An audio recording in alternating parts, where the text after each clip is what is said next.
Hello, I'm Eskay. I was a top 500 support player in Overwatch for 7 years, and I have a 70% win rate on Cloak and Dagger in the top 0.01% of Marvel Rivals rank. My goal with this guide is for you to never want to watch another Cloak and Dagger guide again. I will teach you everything, and while you won't immediately be an Eternity player, I promise that by the time you apply everything in this guide correctly, you will be.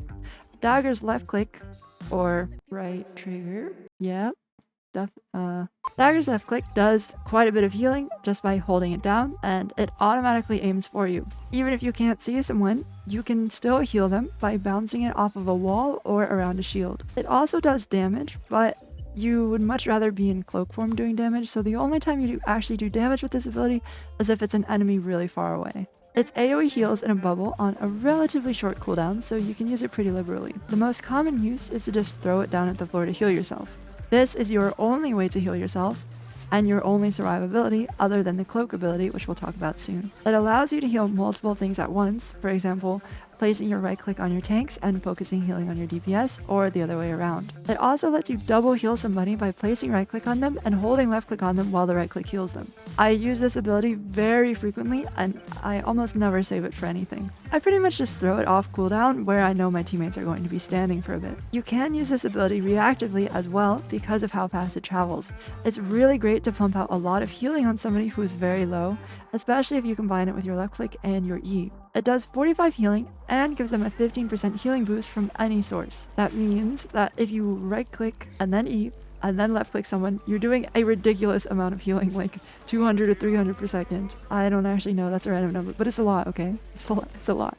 The problem with this ability is that it travels really slowly, so you want to be using it more proactively than reactively. Instead of pressing E on them after they eat a ton of damage, I'll press it before they take it and then heal them with my left click through it. That way they're never low in the first place, instead of letting them get low and then healing them back up. I'll also use it if my DPS is about to do something stupid. It is still good to use on somebody who is low, but it has a slow cast time and it travels really slowly, so if you react with it on a not tank hero, they'll probably die. If you want to save somebody who's low and currently taking damage, it's much better to right click then left click them because of how fast it travels. But if your E is required, you can right click then left click until they're at a sufficient amount of HP for them to not die while your E is traveling, and then press E and keep healing them. Dagger also has a quick melee. It's pretty fun to spam. It does a little bit of damage, so you can use it to finish somebody off, but that's super rare. The button to do this quick melee is V on keyboard and mouse, and pushing the thumbstick down on a controller. Swapping to cloak form reloads Dagger's ammo, which is the fastest way to reload, other than some reload animation cancel that saves you like 0.0 something seconds. It's not worth it, just swap forms. Now the left click in cloak form, it does 75 damage per second. It also auto aims, which sounds pretty solid, and it is. The problem is it doesn't really have any burst damage, so your potential to actually kill someone, especially if they're being healed, is very low. If somebody else can be doing the damage, you should probably just be healing that other person rather than doing it yourself. Some forms of damage are worth more than others. A Black Widow with the same damage as you got way more value with hers because of the burst and the kill potential. But at the same time, it's a nice tool to force a flanker off of you. Flankers are sort of a different case because they can't easily get healing from their supports. If you do enough damage to a flanker, even if they don't actually die from it, they have to either go back to their team or find a health back in order to come back. The trouble is, you don't want to be doing this damage to the flanker at the cost of letting a teammate die, so you have to be very careful with when you choose to do it. Let's talk about cloak's right click. Basically, it makes you and your teammates not exist anymore, and I mean literally not exist. You cannot interact with the hero. They can still see you, and you can fly while you're in this form. It also gives everyone speed boost, so it's good to use out of spawn at the start of a domination round. If a teammate shoots or double jumps or uses an ability of any kind, they will exit this form and be targetable again. So while it lasts multiple seconds for you, it's very easily cancelled by your teammates, often on accident. If you want to stop somebody from dying to a one-shot, you have to time your cloak pretty much perfectly, or they have to not press anything. Or fuck them, you know? Don't time it perfectly. Save yourself. It's their fault if they cancel it, you know? So, for example, if an Iron Man is maximum balls on you, you don't cloak when he says maximum. You cloak right when it's about to hit, and then your teammate can't accidentally cancel it before they get hit. But that also comes at a cost, you know? Like, it's riskier to hold it, and you might mess up the timing and have both of you die. As people get more acclimated to it, it's probably more common for them to actually not press anything. This ability is insane, and it can save your team from a lot of team wipes, such as Jeff ult, Doctor Strange ult, Magneto ult, pretty much anything you can think of. With the exception of a few things like Jeff and Mag ult that get announced and then come out afterwards, you cannot react with this ability if you're in dagger form. It takes too long to swap and then cloak, so you have to already be in cloak form ready to react. But the problem with being in cloak form is that you can't really heal anyone, so you have to choose your timing very carefully. Some characters telegraph their ultimates extremely hard. For example, it's pretty easy to stop a Doctor Strange ult, at least a Strange that doesn't know what he's doing, because he almost always does it by jumping into the sky or falling out of the sky. If you see him do the leap, you can swap to Cloak, and if he doesn't ult, you just swap right back. Another example is if you're walking into a choke and you don't see the Strange, he's probably hiding above the choke looking for ult. And this is where ult tracking, even very basic ult tracking, becomes super important. Now, what actually is ult tracking? Basically, it's keeping track of when the enemy team has which ultimates. For example, if they have a Doctor Strange and a Magneto and a Punisher, think about what they used last fight. If they didn't use Strange ult, or they didn't use Magneto ult, chances are that they have it right now. Maybe my Punisher has ult and their Magneto has ult. From this situation, I know that a good Magneto will instantly Magneto ult and try and kill my Punisher. As soon as my Punisher presses ult, I'll throw my right click at him, I'll swap to cloak form, and then I'll cloak the Magneto ult so my Punisher can survive. You can't just react with this ability, you have to be ready. And that's where ult tracking is very useful. Aside from just stopping one-shots or abilities, I will use it very proactively for positioning as well rather than reactively. While yes, you can react and swap to cloak and then cloak if you're really low, but it's better to not be in that situation in the first place. If I sense danger, if I feel like my position is going to get me killed, I am out instantly. It is perfectly fine to just use this ability to put yourself into a better position. And for Doctor Strange ult specifically, or really any stun, even if you don't stop the initial stun or like the ult that stuns people, you can still cloak them after they've been hit, as long as you haven't been hit. Let's talk about the Cloak E. It's called Terror Cape. It does 55 damage, blinds enemies for 1.5 seconds, and makes them take 20% more damage from all sources. This button is insane. It's on a 12-second cooldown, so again, you can use it pretty frequently. It's not like you need to be saving it for anything. I pretty much use it whenever I see the opportunity. I'll give a few examples. An opportunity is when you're going to hit a lot of people at once, or when someone might potentially die by getting hit by my E. But a good rule of thumb you can go by is that if somebody is alone, hitting them with your E gives you and your team a really strong chance of killing them. The E blind also can mess up somebody who's ulting. For example, a Bucky who goes into the sky with his again. He won't be able to see who he's landing on if he's blinded. A Star-Lord can't actually track anyone with his ult if he's blinded. I'm sure there are other examples like this, but you should never use it at the cost of letting a teammate die. Let's talk about the ult. The ult gives you 4 charges this patch. Last patch it was 3, they might nerf it. In each charge, you dash the direction you're facing, then freeze for a second, then dash in the direction you're facing for the next charge. When you stand on the goop that your dashes make, it does so much healing you're practically unkillable, except for things that one-shot you. You are CC immune until your dashes are over, meaning you cannot be stunned, but you can still take damage, so you can be one-shot by things like a Hawkeye headshot or a Magneto ult. If you go into cloak form before ulting, it makes your head hitbox slightly off to the side and makes it harder for heroes like Hawkeye to one-shot you while you're getting your dashes out.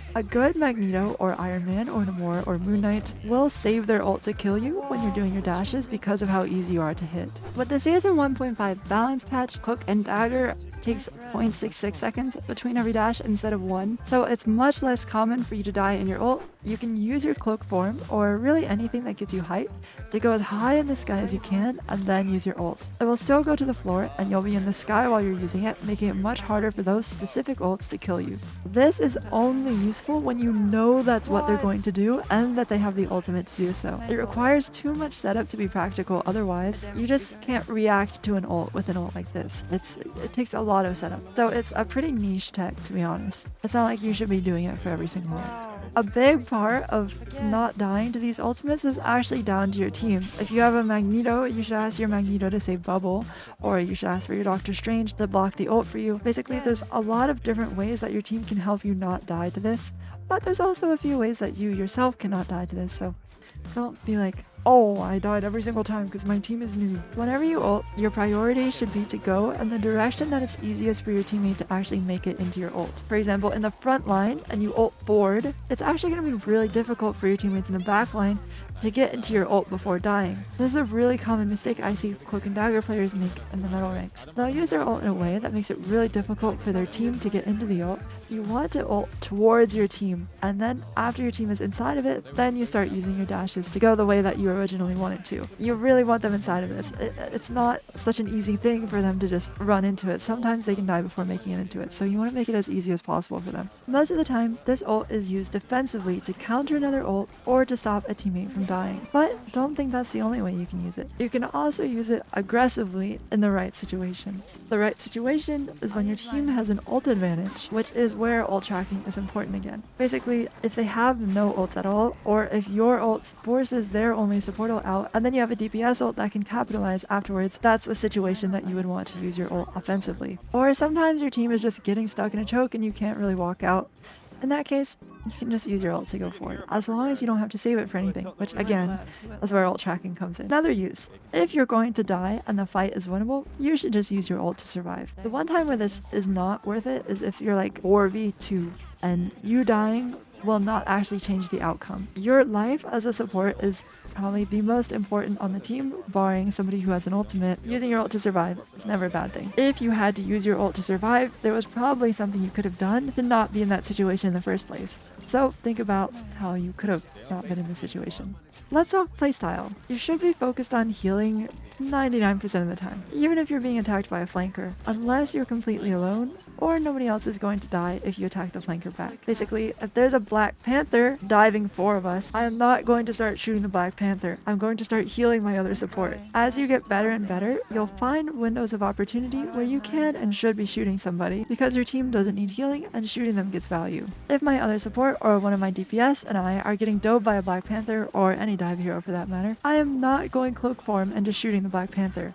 I'm going to throw my dagger right click at the floor at myself or ideally both of us, and then I'm going to pump heals into my teammate while they pump heals into me or shoot the Panther. Dive characters work on cooldown cycles. Once you survive the initial dive and they've used all their cooldowns, they're useless, and that's when you start shooting them. Even if you don't shoot them, surviving all of their cooldowns forces them to leave until their cooldowns are back up. You win by living. The kill is just the bonus if they mess up. Especially if they're good, they'll be diving at a time where diverting your attention means one of your teammates dying from not getting any healing. You should always be thinking about line of sight of the enemy team and your team. The perfect angle is one where you can see your entire team but the enemy can't see you. Of course, this will almost never happen, so ideally you play a corner or next to cover that allows you to stop peeking the enemy when you want to. I am always hugging cover, pathing in a way that puts me in the least danger possible, making sure that I am safe while still allowing me to heal my teammates the best that I can. If I'm in a situation I don't like, I'll cloak,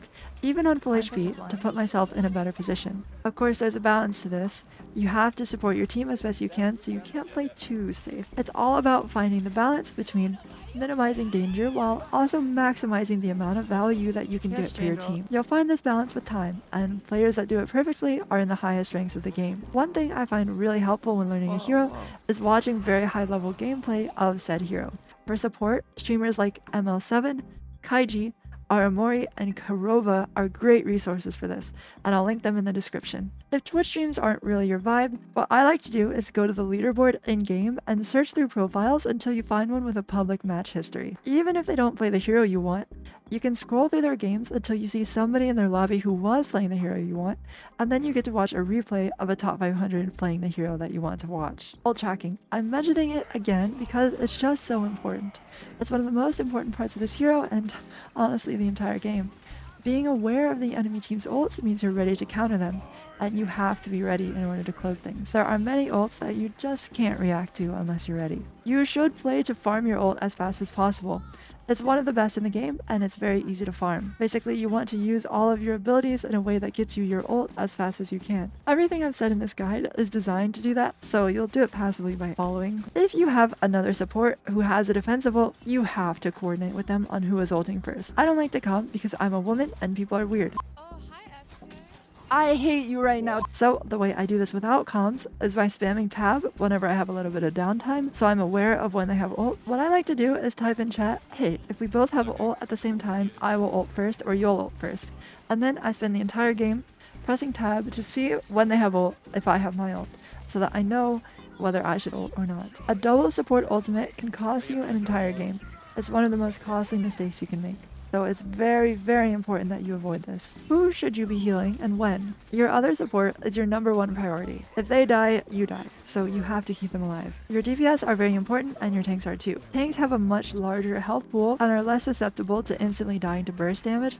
So it's okay to not fully heal a tank in order to prioritize healing a DPS, so long as you do heal them eventually. For example, if my Groot is like 600 HP and my Bucky is currently fighting someone, I'm going to heal Bucky. Here's a sort of the cooldown rotation you can do to keep the most uptime on this character. I wouldn't worry about it too much, it's not really set in stone, but this is like the maximum value that you can get. You're going to permanently be in dagger form, holding your left click down, pressing right click very liberally, pressing E very liberally. Whenever you run out of ammo, you swap to cloak, throw your E at the other team, then swap back and repeat. This is how you farm ult charge the fastest, but of course you should break this rhythm depending on the situation. Let's talk about mindset. Something very important. Your teammates are going to make mistakes, and as a support, it's inevitable that you will watch them commit war crimes. It's important to understand these people are the same rank as you and you're probably committing war crimes too. It's just easier to see a teammate's mistakes than yours. If you spend every game focusing on your teammate's mistakes, oh, if Punisher didn't die in that last fight, we would have won, then you'll improve much slower. Yes, it may be true that you would have won had Punisher not died, but the entire game wasn't just that one fight. There were many moments that led up to that, and maybe that situation could have been avoided if you had played better prior. Even if you play really well and your teammate is playing horribly, thinking about the 1 or 2 mistakes you made that game and how you could have done better will not only make you better, but also make you happier. It's easy to go insane when you hyper-focus on what your teammate is doing wrong. And I'll admit, even I am not perfect in this mindset, but it is what you should strive for. I think you'd be surprised how much better that DPS player that is doing horribly on your team can be if you enable them. Maybe the play they're making that looks really stupid isn't stupid if you're able to help them do it. I notice the most common sentiment among support players is that their DPS are bad every single game and they just never kill anything. But the DPS on your team and the DPS on the other team are the same rank every game. It's impossible for you to have worse DPS than them every single time. It's deeper than that, and once you figure out how to diagnose those deeper issues and solve them, you'll climb. I have never in my life watched a replay of a player below top 50 and seen them play perfectly. There's always something you could have done better. It's your fault, so lock in. Let's do hero-specific tips. Black Panther. If Black Panther misses a dash, he's useless until it comes back off cooldown. He also most likely cannot escape, so he'll be vulnerable. When he dives you, focus on healing yourself and the teammates that he's diving. Then, once he's out of dashes or he misses dash, he's vulnerable and you can shoot him or go back to healing everyone else. You can also use your cloak form to maybe make him miss a dash, although while you will cloak yourself, you might not cloak your teammate, so he could still get a reset. Doctor Strange. Doctor Stranges love to telegraph their ult, but even if your team gets hit, try and time your cloak to when you think he's going to press E. This E one-shots squishy heroes when they're ulted by him, so if you can cloak it, well, they won't die. Groot. Groot walls are extremely annoying for you because it's a waste of your time to shoot them. You kind of have to hope your team does. But if you're walled off from a teammate, throwing a ball at the wall will heal them through the other side. A ball as in the right click. Also, if you're completely walled off from your team, you should swap to cloak form and start shooting it. Hawkeye can one-shot you. Fuck that guy. Hela. You cannot bind Hela in her ult. Don't try. But also, you don't really have anything to worry about when you Cloak and Dagger. She can't one-shot you. Hulk. If you have a friendly Hulk, asking for his bubble when you ult can be helpful against getting one-shot while you're ulting. Also, when an enemy Hulk is ulting you, you should try and cloak away or towards your team. His ult is very threatening and he can combo one-shot you if he's close to you. Invisible Woman. Be very careful when you're playing against a Sue Storm and you're being aggressive in your ult. She can pull you away from standing on it. Iron Fist. When Iron Fist activates his right click, he parries for a second and then becomes shootable. If you or anyone else shoots him in this parry, he gets more damage and more health. But if nobody shoots him, then he doesn't get either of those and he pretty much just falls over. Iron Man. You can cloak his ult, so ult track it. Be aware of it. If he's very close to you, you cannot react, but if he's very far away, you can. He is very loud when he flies, so if he tries to do some sort of flanking ult with his fly, just pay attention to the sounds. Lots of Iron Mans will try to be sneaky. Maybe they want a team fight. Be careful of that. If you're walking through a choke and you don't see Iron Man poking, chances are that's what he's doing. Jeff. You do not have to be in cloak form to react to Jeff's ult. Just swap to it when you hear the line, then cloak when you see the ring. Lokis will almost always look to copy you with their ult if they're good. Be in a position where your Loki can copy you whenever he has ult, but also be in a position where the enemy Loki can't copy you. Although chances are he'll just copy his other support anyway, so don't worry about that too much. Magic is a hero that revolves heavily around her cooldown. If you avoid her dash, she probably cannot kill you, and cloaking away from her makes it so that she can't hurt you so long as she doesn't have a right click. If you cloak to a high ground, her dash is the only ability that gives her vertical mobility, so she can't follow you if she's used it already. Very high ranked magics will try and one-shot you in your ult with Darkchild, so if you know that she has a dash, move in a way that's very unpredictable. If a team is Groot comboing with Namor, that kills your team through your ultimate, so don't bother using it. You should save it. Penny Parker. Penny Parker mines can actually one-shot you in your ult, so don't go on any spiderwebs or into her spider mines. Psylocke. You don't even have to ult to counter Psylocke's ult as long as you have Cloak and your dagger abilities. Sometimes you do need it though, so it's kind of a greed thing. Ooh, do I have all my stuff?